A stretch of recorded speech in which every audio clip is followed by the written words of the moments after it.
Hi everyone. आज हम लोग बेसिकली कैलकुलस के कुछ अच्छे प्रॉब्लम्स करेंगे जो कि जेई मेंस के पॉइंट ऑफ व्यू से या जेई एडवांस के पॉइंट ऑफ व्यू से काफ़ी ज़्यादा इंपॉर्टेंट होंगे। प्रॉब्लम्स का लेवल काफ़ी अच्छा होगा, कैलकुलेशन ज़्यादा नहीं करना है किसी भी प्रॉब्लम में।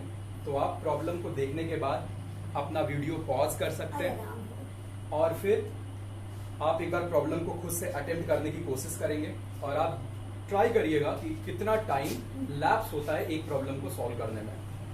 ठीक है, तो फर्स्ट प्रॉब्लम मैं यहां पे इंटीग्रल कैलकुलस से उठाता हूं। प्रॉब्लम है integral 0 to pi sine of 11 x divided by 2 upon 2 times sine of x by 2 dx.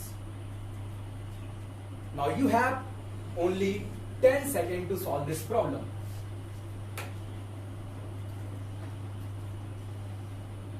तो इस प्रॉब्लम को आप 10 सेकेंड में कैसे करेंगे, ये थोड़ा सा चैलेंज है। एक बार के लिए आप अटेम्प्ट करिए। यहां पे जो मेन क्लू है वो मैं अब डिस्कस करता हूं।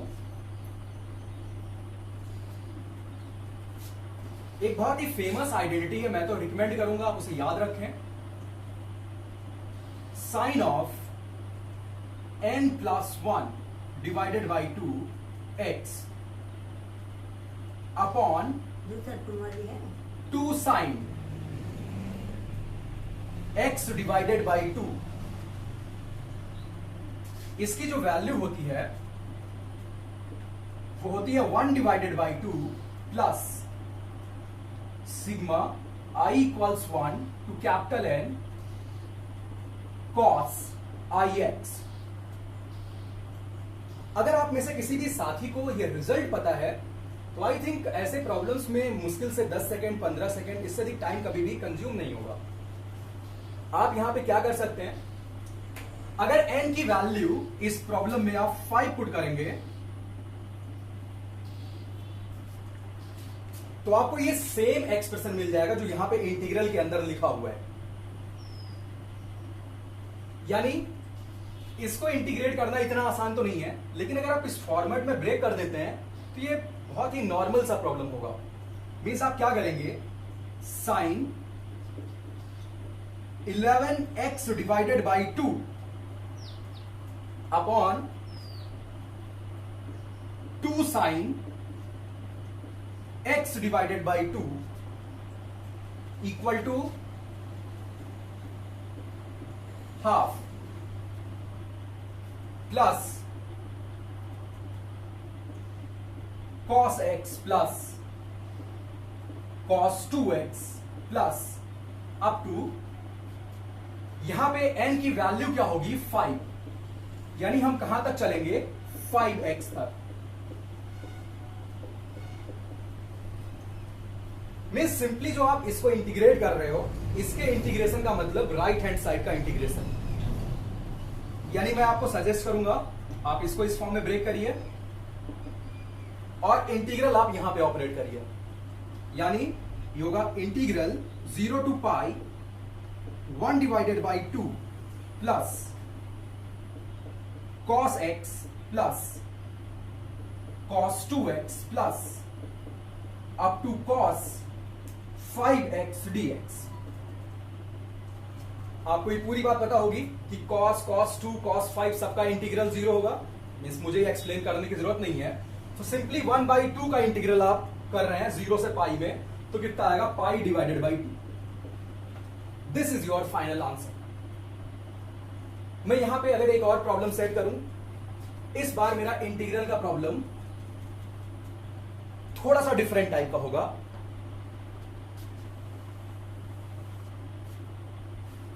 जरा ध्यान दीजिए, इस बार का प्रॉब्लम है integral 0 to 4 pi sine of 19x divided by 2 upon sine x by 2 dx।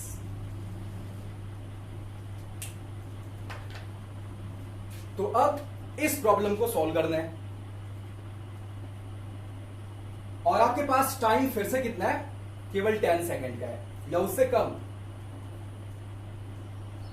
आप अगर एक ऑब्जर्वेशन को ध्यान से देखें, अपने पास आइडेंटिटी क्या थी, एक बार दोबारा उसे मैं लिखने की कोशिश करता हूं।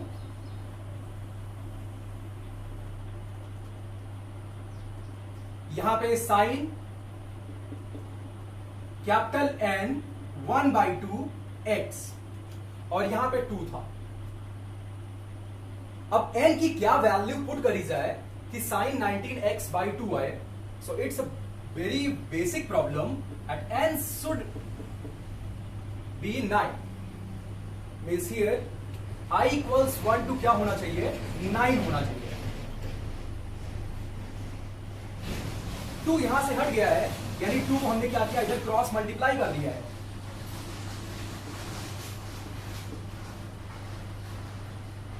यानी ये तो बहुत ही ओरल प्रॉब्लम है, तो आप डायरेक्टली इसका आंसर क्या लिख सकते हैं, अगर इंटीग्रेट करेंगे कॉस वाले टर्म तो 0 पे जाएंगे, सिंपली इसका इंटीग्रेशन आएगा, यानी कितना होगा 8 pi. This is answer. One more problem, suppose we have a problem like 0 to 11 pi, not 11, you can consider 11 pi also, 0 to 11 pi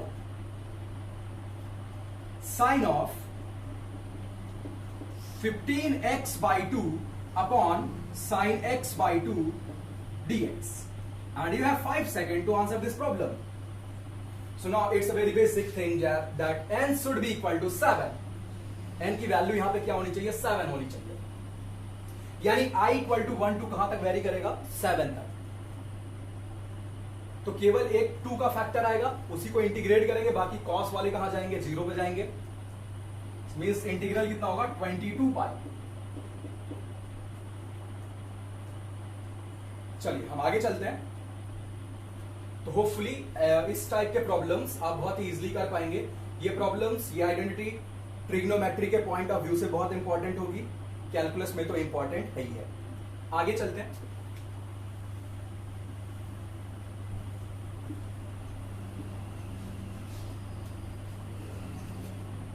अब मैं आईआईटी के कुछ ऐसे प्रॉब्लम्स को यहां पे कंसीडर करता हूं जो कि एग्जाम में 5 मार्क्स या 7 मार्क्स के सब्जेक्टिव पूछे हुए प्रॉब्लम्स हैं। तो क्वेश्चन क्या है, integral cos 11x minus cos 7x divided by 1 plus cos 6x dx. Now again there is a time limitation, आप केवल इसे 5 सेकेंड में सॉल्व करना है। और तो और आईआईटी यहां पे इंटीजर टाइप प्रॉब्लम भी सेट कर सकता है। उसका इंटीजर टाइप प्रॉब्लम कैसे दिखेगा, मैं यहां सेट करने की कोशिश करता हूं। इफ दिस, भाई आपके लिए यहां पे एक इंटीजर टाइप प्रॉब्लम हम सेट कर रहे हैं। If this value is equal to sine ax upon b plus sine cx upon d, not plus minus, plus integration constant k, then you have to find the value of a plus b plus c plus d, and you have 5 seconds to answer this problem. So now what is basic observation in this problem?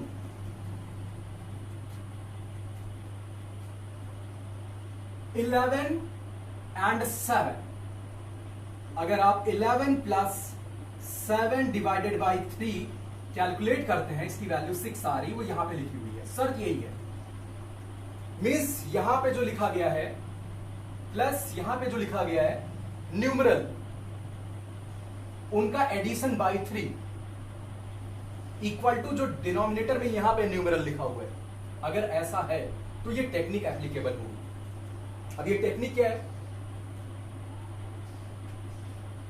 आप इसको directly integrate करके लिख सकते हैं।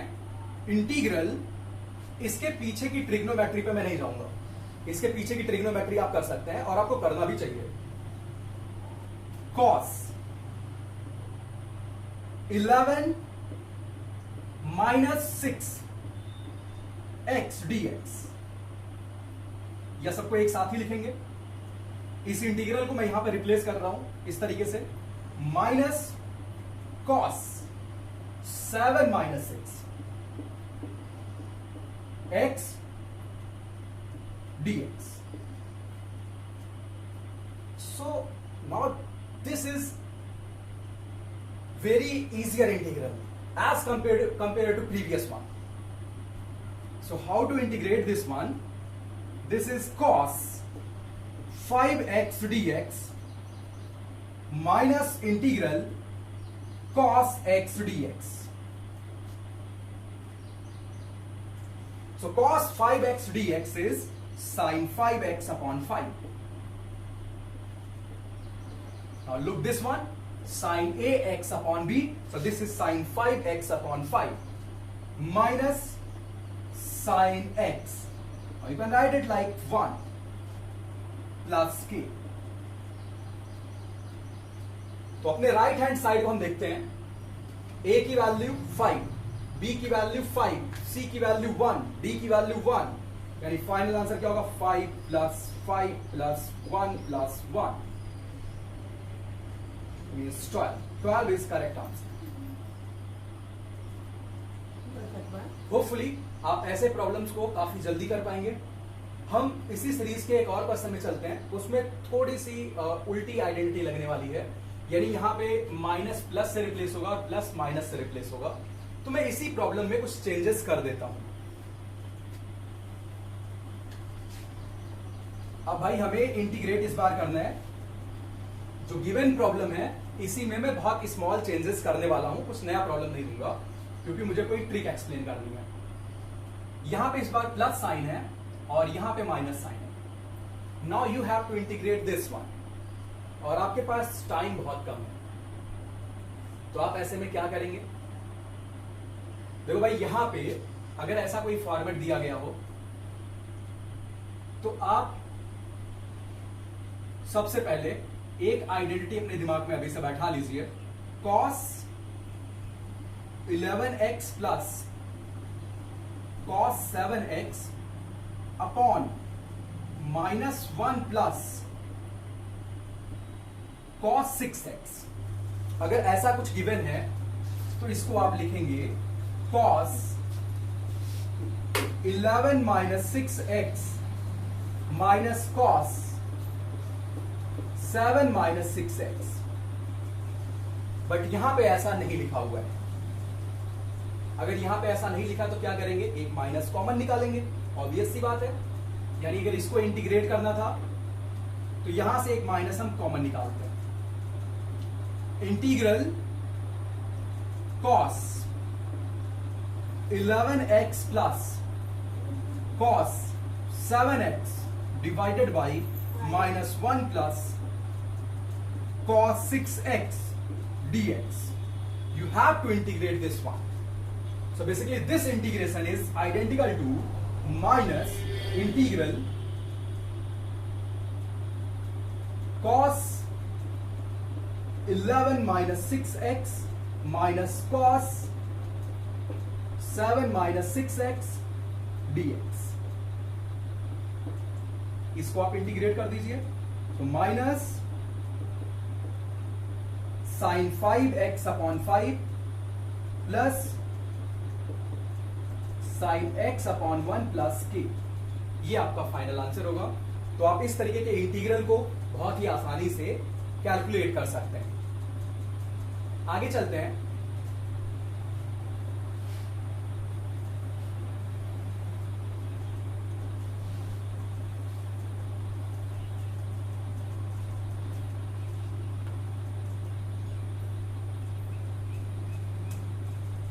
यहाँ पे जो problem मैं अब कंसिडर करूंगा थोड़ा सा डिफिकल्ट प्रॉब्लम है, आप इसको कैलकुलस के तरीके से भी ट्रीट कर सकते हैं।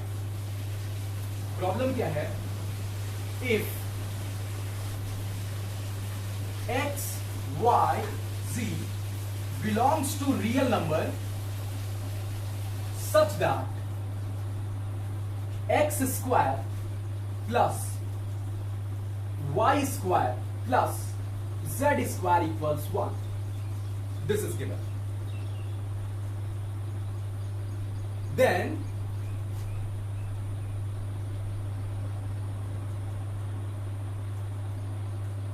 you have to obtain maximum value of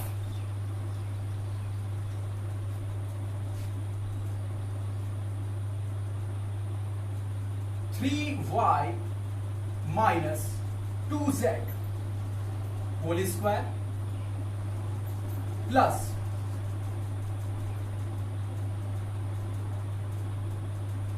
3x minus z whole square plus 2x minus y whole square.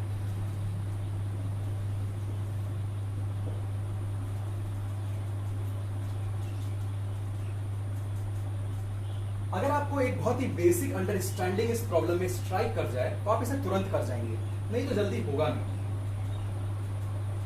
इस प्रॉब्लम को सॉल्व करने से पहले हमें एक बात ऑब्जर्व करनी होगी,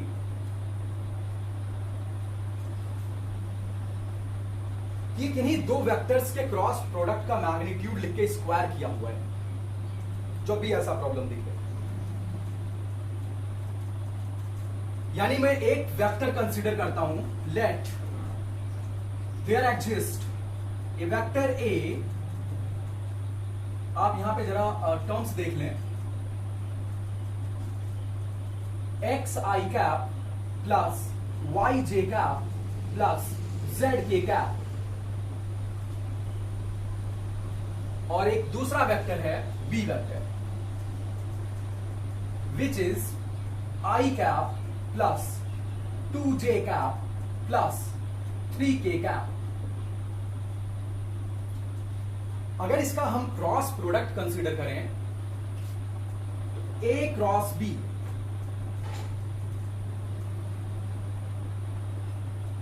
a क्रॉस b जरा कैलकुलेट करते हैं। क्रॉस लेना आता है, यानी 3y माइनस 2z आई cap minus 3x minus z j cap plus 2x minus y k cap. Now one thing, अगर हम a क्रॉस b के मैग्नीट्यूड का स्क्वायर करें, ये क्या होता है, मॉडुलस ए वेक्टर का स्क्वायर मॉडुलस बी वेक्टर का square into sine square theta, where theta is angle between vectors A and B. अब हमें पता है कि साइन स्क्वायर थीटा की मैक्सिमम वैल्यू 1 होती है, तो आप यहां से लिख सकते हैं magnitude of a cross b whole square is less than equals mod a square mod b square. Now in this case, mod a square is x square plus y square plus z square, and mod b square is 9 plus 4 plus 1, and problem में ये बात बताई गई है कि x square plus y square plus z square की value 1 है, यानी this is less than equal to 14, और a क्रॉस b के मैग्नीट्यूड का स्क्वायर मतलब आप इसका मॉड लेके स्क्वायरिंग कर रहे हैं, आपको यही मिल जाएगा। यानी ये पूरी वैल्यू किससे स्मॉलर है, 14 से। इसकी मैक्सिमम वैल्यू कितनी आई, 14। यानी ऐसे प्रॉब्लम में क्रॉस प्रोडक्ट एक बेटर ऑप्शन होता है।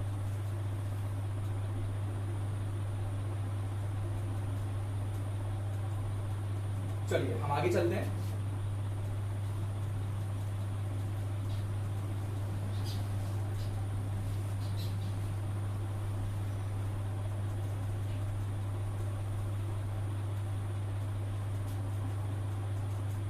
नेक्स्ट प्रॉब्लम हम लोग देखते हैं।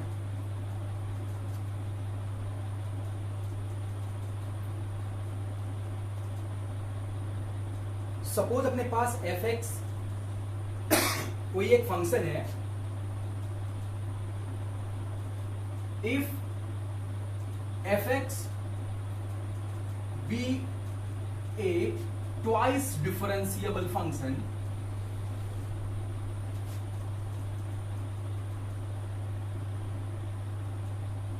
twice differentiable function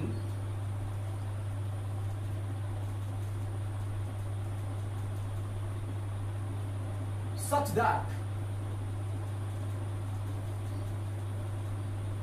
that f dash 0 equals f0 equals 1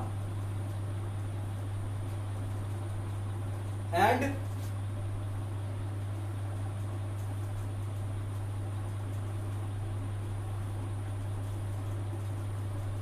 f double prime x plus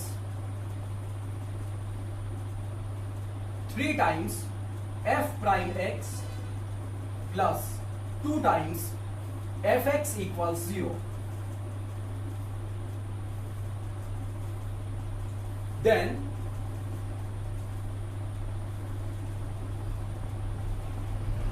you have to obtain integral 0 to 10 f dash x upon fx dx. अब इस problem को solve करने के दो तरीके हैं। एक तो बिल्कुल ओरल देखा और जल्दी से लिख लिया, एक थोड़ा सा मेहनत करके। जो थोड़ा सा मेहनत करके सीखने वाला तरीका है वो भी आप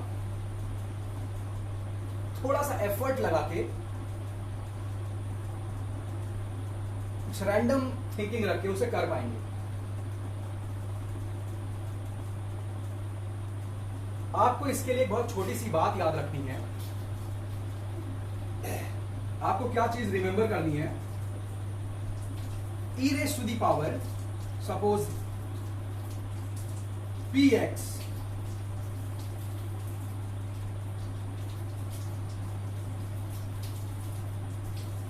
g dash x plus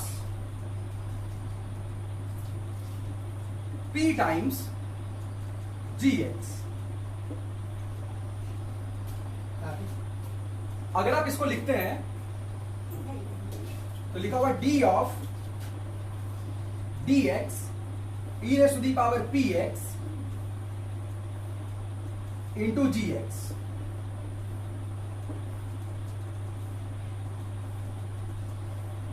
अगर आपको ये बात पता है तो आई थिंक इस प्रॉब्लम में आपको ज्यादा मेहनत नहीं करनी पड़ेगी। आप इस टर्म को देखिए, यहीं से सारा सॉल्यूशन निकल के आने वाला है। ये लिखा हुआ f double prime x plus, इसको हम कुछ इस तरीके से लिखने की कोशिश करते हैं,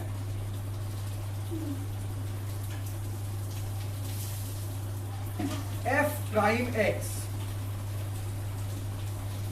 प्लस 2f प्राइम एक्स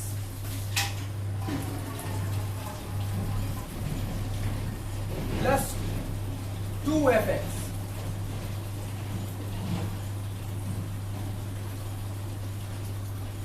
ऐसे कुछ, या फिर यहां से काम नहीं बन रहा है ताकि मैं इस तरीके से लिख पाऊं इसे, इसमें थोड़ी सी प्रॉब्लम है। अगर मैं यहां ऐसे लिखूं 2f प्राइम एक्स और वहां पे f prime x plus 2fx equal to 0, तो पूरा काम बन गया आपका। आप इसे बहुत जल्दी अब कर जाएंगे। आप देखिए, अगर इसको मैं gx कंसीडर करूं तो ये gx का डेरिवेटिव लिखा हुआ है।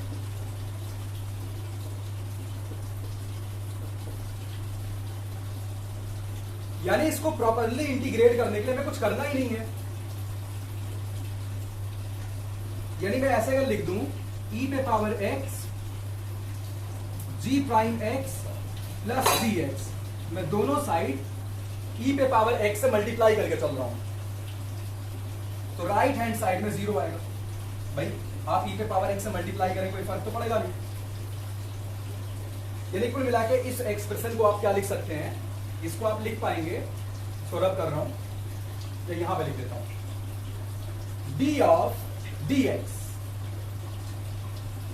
e raise to the power x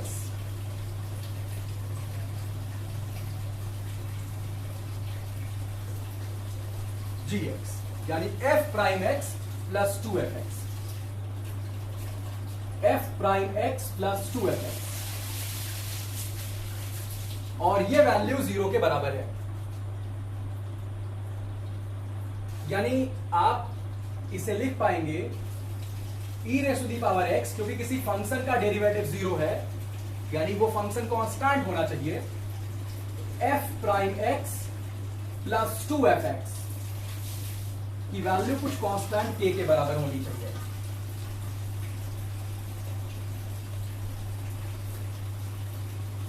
अब मेरे हिसाब से ये काफी छोटा प्रॉब्लम आपके लिए हो चुका है। अब आपको k वगैरह की वैल्यू निकालनी है, तो भाई बाउंड्री कंडीशन कैसे निकालेंगे आप, यहां से इसमें x इक्वल टू 0 आप पुट कर दीजिए, पुट x इक्वल टू 0। जैसे ही आप x इक्वल टू 0 पुट करेंगे, e पे power 0 f dash 0 plus 2f0 equal to k, तो यहां से k की वैल्यू मिलेगी 3। यानी अब आप लिख पाएंगे इस फंक्शन को e पे power x f dash x plus 2fx equals 3, यानी f dash x plus 2fx equals 3 e raise to the power minus x। अब आपके पास एक लीनियर डिफरेंशियल इक्वेशन लिखा हुआ है, इसे आप काफी आसानी से सॉल्व कर सकते हैं। आप यहां पे इंटीग्रेटिंग फैक्टर निकालेंगे, तो इस केस में अगर हम इंटीग्रेटिंग फैक्टर निकालें तो IF, इंटीग्रेटिंग फैक्टर की वैल्यू देखते हैं, integral e raise to the power e raise to the power integral p dx, यानी 2 dx, तो यहां से आएगा e पे पावर 2x। अब फाइनल सॉल्यूशन लिखा जाए, fx into e raise to the power 2x equal to fx into e पे पावर 2x इक्वल टू, यहां पे आएगा e पे power 2x which is integrating factor, and in your right hand side 3 e raise to the power minus x dx।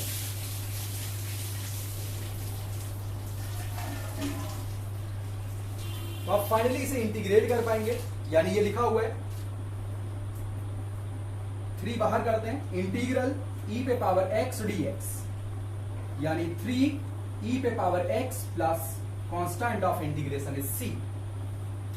Now again it is given to you that f of 0 equal to 1. So put x equal to 0.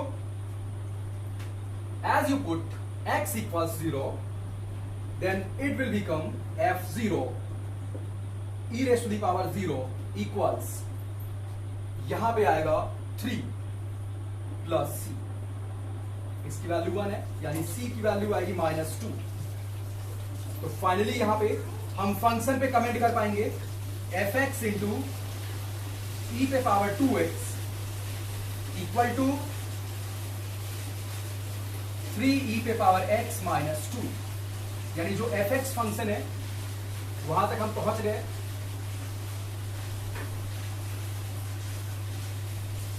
जो हमारा fx function होगा हम finally लिख सकते हैं fx equals 3 e raise to the power -x -2 e raise to the power -2x।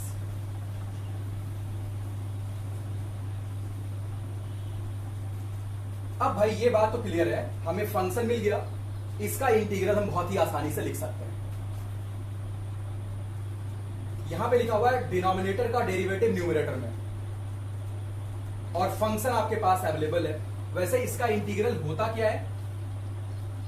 होता है ln modulus fx, और आप लिमिट लगाएंगे 0 to 10, तो f ऑफ 0 की वैल्यू तो 1 है, ln 1 की वैल्यू 0 होगी, यानी फाइनली ये बनेगा ln f ऑफ 10। ये फाइनल आंसर है, यानी आप इस फंक्शन का लॉग लेके उसमें 10 पुट करेंगे, यानी फाइनल आंसर क्या होगा? ln f ऑफ 10, इसका मतलब है 3 e पे पावर -10 -2 e पे पावर -20। ये फाइनल आंसर है। इसी प्रॉब्लम को किसी और तरीके से कर सकते हैं, इतनी बात करने की जरूरत नहीं पड़ेगी, बट वो थोड़ी सी कॉलेज लेवल की मैथमेटिक्स होगी। कॉलेज के फर्स्ट ईयर में आप IITs में जाओगे तो आप इस तरीके से सेकंड ऑर्डर डिफरेंशियल इक्वेशन को सॉल्व करना बहुत ही नॉर्मल वहां पे केस होता है, आप सॉल्व करना सीखेंगे। कुछ बच्चे भाई 12th में भी थोड़ा सा एक्स्ट्रा पढ़ के जाते हैं, तो वो बच्चे जिनका ऑब्जर्वेशनल स्किल बहुत स्ट्रांग है, उनके लिए अब दूसरा तरीका मैं बताने जा रहा हूं, जो कि मुश्किल से 2 लाइन का है। आप सीधे ही फंक्शन पे पहुंच जाएंगे। आप बहुत ध्यान से मेरी बात सुनना।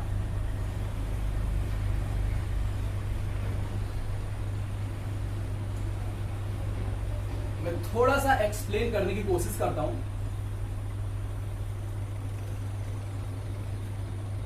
जैसे सपोज आपके पास एक ऐसा प्रॉब्लम आया, y equal to c1 e पे power x plus c2 e पे पावर 2x। इस कर्व को रिप्रेजेंट करने वाला डिफरेंशियल इक्वेशन बनाना है, मतलब आपको c1 c2 कांस्टेंट एलिमिनेट करना है। यहां पे 2 आर्बिट्ररी कांस्टेंट है, यानी सेकंड ऑर्डर डिफरेंशियल इक्वेशन बनना तय है। आप मेहनत करना, मैंने कभी किया था। आपको क्या मिलेगा? आपको मिलेगा y double prime minus 3y prime plus 2y equals 0। यानी मैंने इस इक्वेशन को देखा और सीधे आंसर लिख दिया। तो मैंने ऑब्जर्व क्या किया इसमें, e के पावर में आप 1 इंटू एक्स लिख सकते हैं और 2 इंटू एक्स। जब भी कोई सॉल्यूशन एक्सपोनेंट फॉर्म में होगा, उससे बना डिफरेंशियल इक्वेशन ऐसा ही दिखेगा। यानी आप 1 और 2 को क्या कंसीडर कर सकते हैं? Roots. 2 constant, second order differential equation, तो y double prime minus sum of root into y prime, मतलब आप क्या कर देते थे? X square minus sum of root into X, जब आप क्वाड्रेटिक बना देते, product of root equal to 0। वही बात यहां भी हो रही है। एक्स स्क्वायर का मतलब यहां पे डबल डेरिवेटिव, एक्स का मतलब सिंगल डेरिवेटिव, और यहां पे 0th डेरिवेटिव, मतलब सिंपल वही फंक्शन आ जाएगा। यानी y double prime minus sum of root 3y dash plus 2y equal to 0। यानी भाई अगर इस इक्वेशन को देखा जाए, ये भी उसी फॉर्म में लिखा हुआ है, y double dash plus 3y dash plus 2y equal 0। अगर इसको हम इसी फॉर्म में लिखने की कोशिश करें, तो लिखा हुआ y डबल डैश, मतलब मैंने y को क्या कहा था? fx कहा था, इसलिए ऐसा लिख रहा हूं, ठीक है? आपको कंफ्यूजन नहीं भाई पालना है। माइनस, यहां पे 2 था, आप लिखेंगे minus -2 minus 1 y dash plus -2 into -1 y equal 0। तो आपके पास रूट्स यहां क्या आ रहे हैं? -1 एंड -2। यानी इसका जो सॉल्यूशन होगा y equal to c1 e पे power -x plus c2 e पे पावर -2x होगा, जो कि आप बहुत मेहनत करके पहुंचे थे, आप सीधे यहां पे पहुंच गए। लेकिन अब सवाल यह है कि अभी c1 c2 की वैल्यू भी निकालनी है, तो c1 c2 की वैल्यू कैसे निकालेंगे? अब इस पे थोड़ा सा वर्क कर लेते हैं। देखिए भाई, c1 c2 की वैल्यू निकालने के लिए आपको y at x equal to 0 पता है, ये है कितना? 1 गिवन है प्रॉब्लम में। यानी आप करेंगे क्या? इसमें x इक्वल्स 0 पुट करेंगे तो 1 equal to C1 plus C2 आएगा। इसके बाद आप इसको एक बार डिफरेंशिएट करिए, और फिर 0 पुट कर दीजिए। एक बार आप डिफरेंशिएट करेंगे तो y प्राइम होगा -C1 e पे पावर -x -2C2 e पे पावर -2x। तो एक बार 0 पुट करिए, यानी 1 इक्वल्स -C1 -2C2। आप फर्स्ट और सेकंड इक्वेशंस को सॉल्व करिए, आपको C1 और C2 की वैल्यू मिलेगी। आप देख सकते हैं, अगर मैं फर्स्ट और सेकंड को ऐड कर दूं तो मुझे C2 मिल जाएगा, और C2 की वैल्यू मेरे बच्चे की आएगी -2, और C2 की वैल्यू -2 आप पुट करेंगे फर्स्ट में तो आपको C1 की वैल्यू मिल जाएगी। C1 की वैल्यू आएगी 3। यानी फाइनली आप फंक्शन ऑब्टेन करने में सक्सेसफुल रहे। फंक्शन आया आपका 3e पे पावर -x -2e पे पावर -2x, -2e पे पावर -2x। आप इस तरीके से फंक्शन ऑब्टेन कर पाए। आप इसका सॉल्यूशन बहुत ही आसानी से लिख सकते हैं। ठीक है भाई, ये हमने कुछ दोस्तों की डिमांड पे ये बनाया कि भाई थोड़े से अच्छे प्रॉब्लम आप करवाइए थोड़े बहुत। ठीक है, तो आज के लिए इतना ही, बाकी फिर कभी मिलेंगे। Thank you.